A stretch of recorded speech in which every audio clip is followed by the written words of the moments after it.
Beaucoup pensent que la colère est un défaut. Mais dans la Bible, la colère n'est pas le problème. La colère révèle ce qui t'habite. Caïn est en colère et il tue son frère. Jésus-Christ est en colère, mais il renverse les tables du temple. Même émotion, deux réactions, mais deux résultats totalement différents. La colère de Caïn va détruire, la colère de Jésus va purifier. La colère peut exister sans devenir un péché. D'ailleurs, la Bible dit « Mettez-vous en colère et ne péchez point ». Éphésiens 4, verset 26. Comprends bien ceci, la colère devient dangereuse quand elle cherche à blesser, quand elle veut t'humilier, quand elle veut t'écraser, quand elle veut faire payer. À ce moment-là, ce n'est plus une émotion, mais c'est une arme. Mais la colère devient puissante quand elle cherche à protéger, quand elle défend ce qui est juste, quand elle s'élève contre l'injustice, quand elle protège les faibles au lieu d'attaquer les autres. La différence n'est pas l'émotion, mais c'est l'intention. La même colère peut détruire une relation ou alors purifier une situation.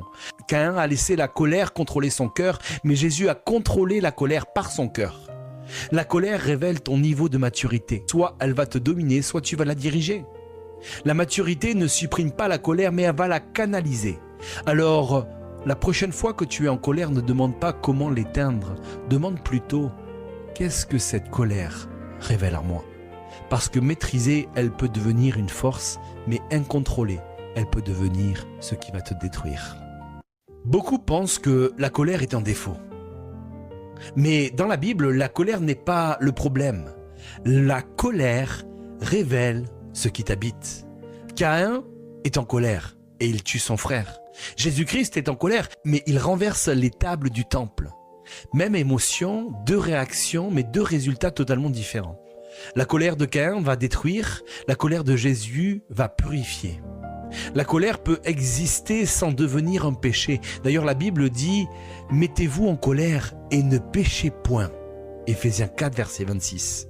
Comprends bien ceci, la colère devient dangereuse quand elle cherche à blesser, quand elle veut t'humilier, quand elle veut t'écraser, quand elle veut faire payer.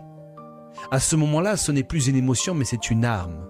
Mais la colère devient puissante quand elle cherche à protéger, quand elle défend ce qui est juste, quand elle s'élève contre l'injustice, quand elle protège les faibles au lieu d'attaquer les autres. La différence n'est pas l'émotion, mais c'est l'intention. La même colère peut détruire une relation ou alors purifier une situation. Caïn a laissé la colère contrôler son cœur, mais Jésus a contrôlé la colère par son cœur.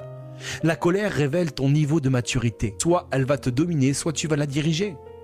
La maturité ne supprime pas la colère, mais elle va la canaliser.